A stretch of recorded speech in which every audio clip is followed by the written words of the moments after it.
So yesterday you went into Visual Studio and created some very basic objects like buttons and picture boxes and a label on your form. So today we're going to open that project back up and make a few changes to it. Now I forgot to tell you, even though you're saving when you're creating that project, and even though I was clicking the save icon, you still have to save at the end when you exit Visual Studio, and you have to give it a name. And so whatever name you gave it is fine. You could take the default name, which I think is Windows Application 1, or you could name it anything else that you wanted to name it. So today we're going to open that project. If you have this window, you can use Open Project.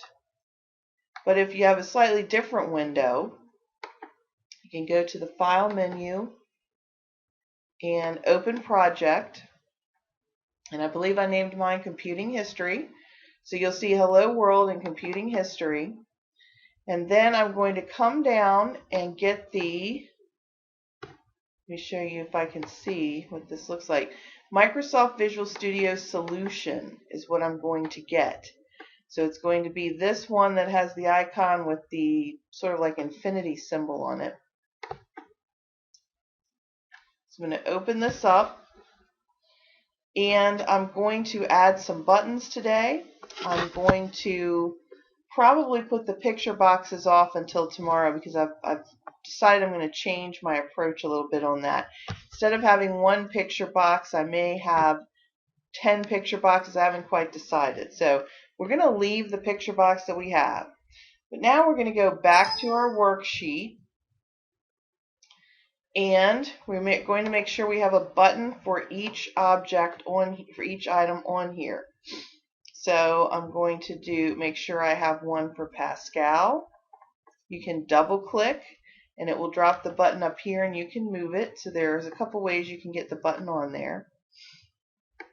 And now what I'm going to do is I'm going to come in here, and the very first most important thing to change is the name.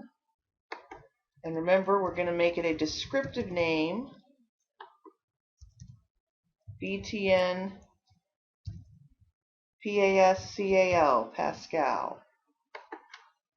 And then we're going to change the caption or the text property on the button. And remember, I'm clicking on the button to make sure I'm focused on it with the white handles on there.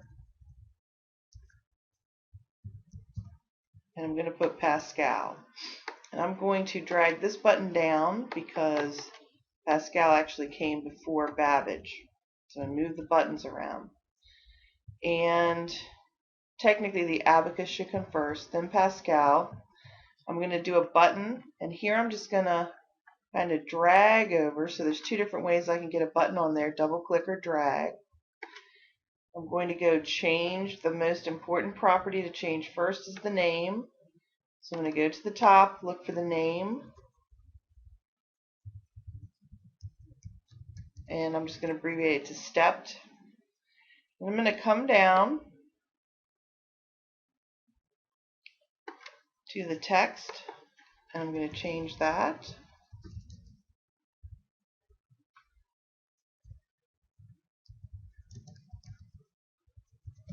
The stepped reckoner. I'm going to go back to my worksheet, difference engines, analytical engine, or Babbage and Byron.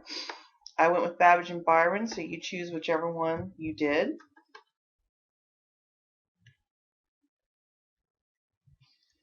Next we're going to do tabulating machine. I'm going to double click the button. Oh, I double clicked too many times here. That's okay because I need both buttons. So I'm going to come here, I'm going to make it larger. And so now we're just getting practice with our buttons. So I'm going to rename this BTN tab ulating.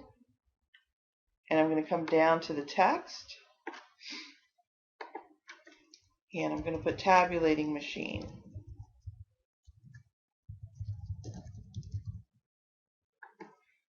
Now I'm going to take this other extra button that I put on there. I'm going to put the mark 1 for this button 2. Notice it's selected with the white handles. So for my text property, I'm going to put mark 1. That's a capital I right there. And here, I'm going to name it BTN Mark. And I'm going to come over and resize it. I need another button. I'm going to double click it. I'm going to drop my button here. I'm going to do ABC Computer. If you did ENIAC, do that.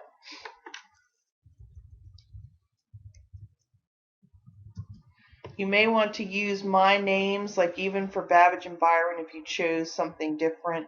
If you chose Analytical Engine, you may still name it what I named it. Even if you did the ENIAC, name it button ABC. That'll make it easier to follow down the road.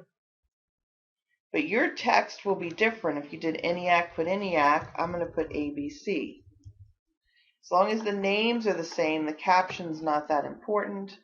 So just make sure you use the same name I did.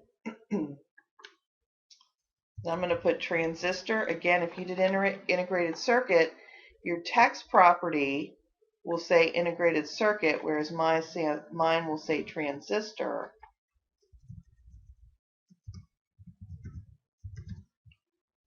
But we're all going to name the button the same thing to avoid confusion later.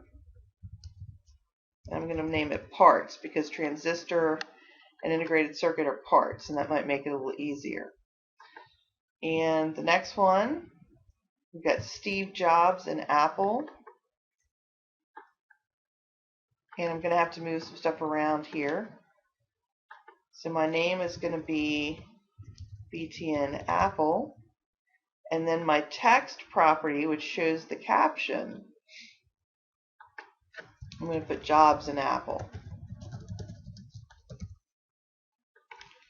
Now I'm going to kind of move these up a little bit.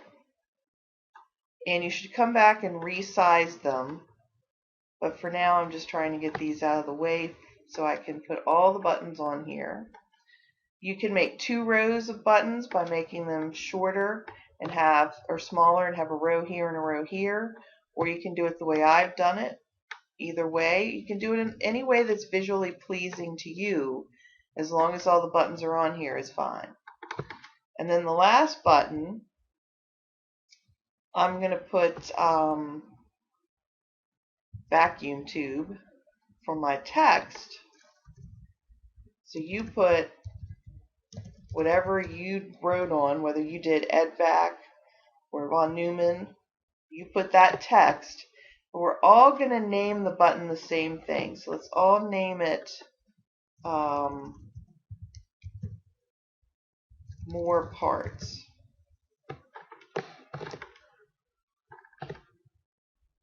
Okay.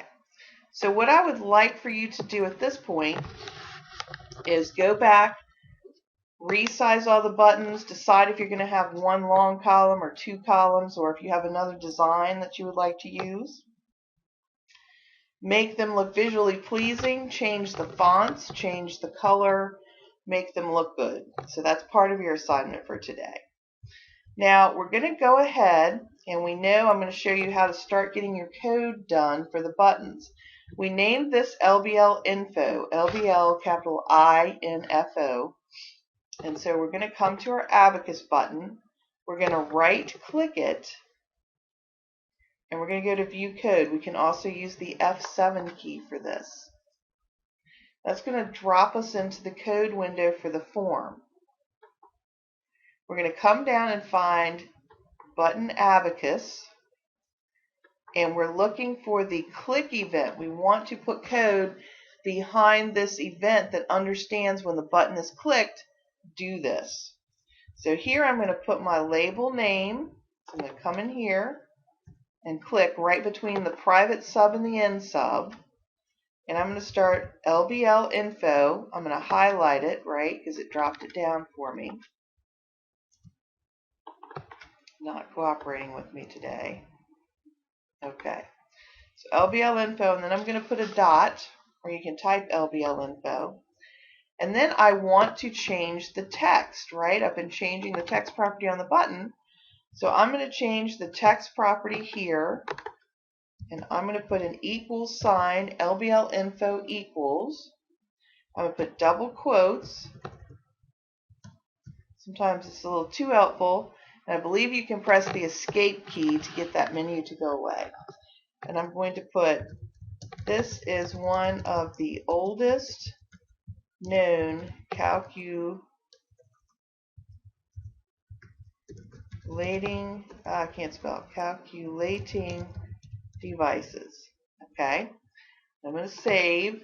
Now this is where you take from your worksheet and you type in the 3 sentences that you had about the abacus.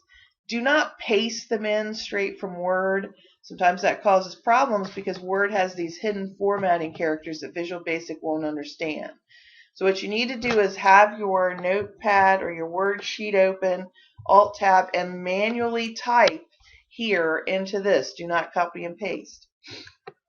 Now I've saved it. When I'm done, I come back to my Form Designer tab. See, now I'm going to have 2 tabs open. And when I run this, notice the text is going to change when I click that abacus button. If you want to start coding the rest of your buttons, click the button 1 time. Come over here. Well, let's see if we double click it. Sometimes double click will get us there. If you double click the button, notice it brings you right on into this code window, and you don't have to mess around with these drop downs. It drops you right where you need to be. But double check that you're on button Pascal. If not, you can find it here.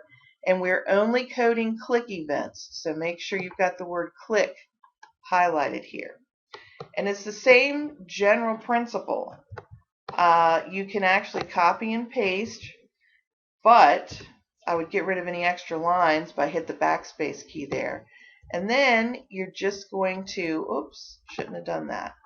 Got to leave that end sub on there. Then you can come in, so you can copy and paste within the editor from one button to the next. You cannot copy and paste from Word into here.